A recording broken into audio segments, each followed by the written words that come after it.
एक कथा यूट्यूब पर डली होगी हमारी, दीप श्री शिव महापुराण की कथा, दीप माली का। कभी मौका मिले तो उसको निकाल कर सुनना।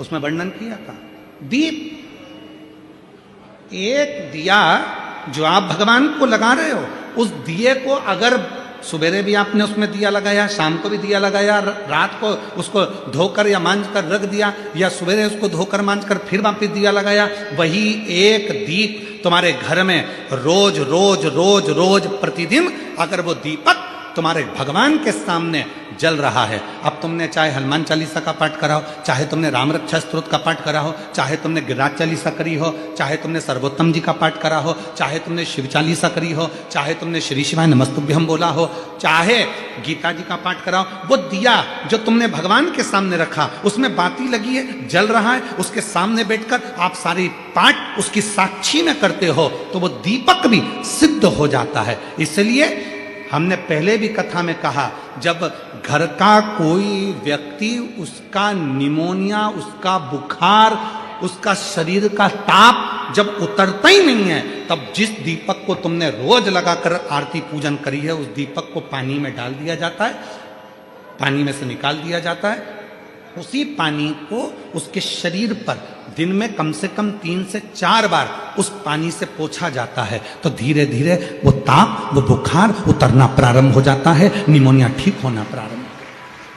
डॉक्टर को भी दिखाओ, क्योंकि हम डॉक्टर को शंकर का एक रूप मानते हैं। शिव महापुराण में जब मां पार्वती जी दुर्बल हो गई, जब माता पार्वती जी बेलपत्र का सेवन करते करते माता पार्वती का शरीर दुर्बल हो गया, शरीर काला सा पड़ गया, तब स्वयं शंकर भगवान वेद बनकर आए थे, डॉक्टर बनकर आए थे। इसलिए इस भूमंडल पर, पृथ्वी पर जितने भी हॉस्पिटल हैं, जितने डॉक्टर हैं, उन हॉस्पिटल में जो डॉक्टर सेवा देते हैं, दुनिया के लोग उन पर विश्वास कर कर उनके पास जाते हैं, और विश्वास का नाम ही शिव है। रामचरितमानस में तुलसी बाबा ने कहा, शंकर विश्वास रूपिणो। इसलिए दुनिया में जितने भी डॉक्टर की कुर्सी पर बैठे हैं, जो इलाज कर रहे हैं, जो वेद हैं, जो डॉक्टर बनकर विराजमान हैं, शिव पुराण उनको डॉक्टर नहीं, उनको शिव कहती है। इसलिए डॉक्टर के पास जाते से हमारा आधा दुख तो वैसे ही समाप्त हो जाता।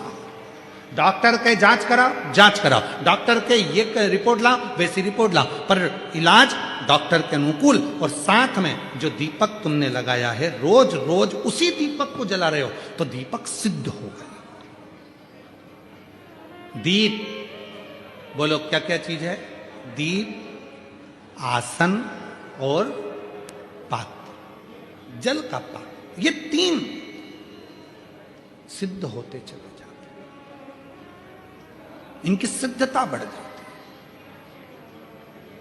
चलो, अब ये बात तो तुमने आज सुनी, पुरानी कथा निकालो। टीवी पर रामायण किस किसने देखी है? टीवी पर महाभारत किस किसने देखी है? टीवी पर सीरियल किस किसने देखे हैं? भगवान के देखे होंगे।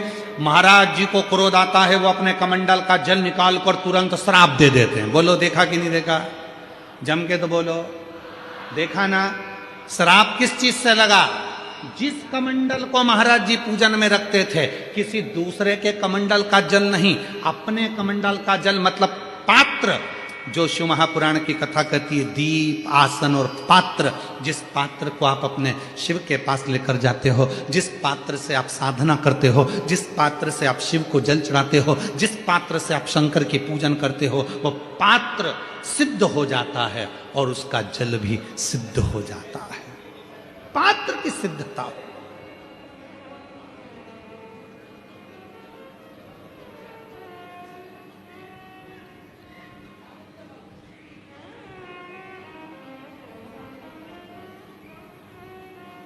कहा, सावित्री,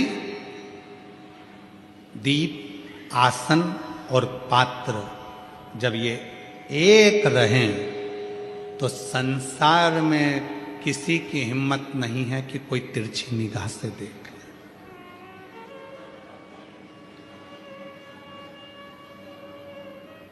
एक लाइन हम सब बोलते आए हैं पहले से अभी तक। आप लोगों को उस लाइन का मतलब मालूम है कि नहीं मालूम कि ये लाइन कब बनी, इस लाइन का निर्माण कब हुआ? अकाल मृत्यु वो मरे जो काम करे चंडाल का, और काल उसका क्या बिगाड़े जो भक्त हो। कोई तुमसे पूछे कि इस लाइन का निर्माण कब हुआ, बोलने वाले ने इस लाइन को कब बनाया था, तो कह देना महाभारत के वन पर्व में जो सावित्री की कथा आती है, और सावित्री ने जो यमराज से अपने पति के प्राण वापिस लेकर आई थी, वो शिव की कृपा से लाई थी। इसलिए अकाल मृत्यु वो मरे जो काम करे चंडाल का, और काल उसका क्या बिगाड़े जो भक्त हो मां। ये संवाद तब बना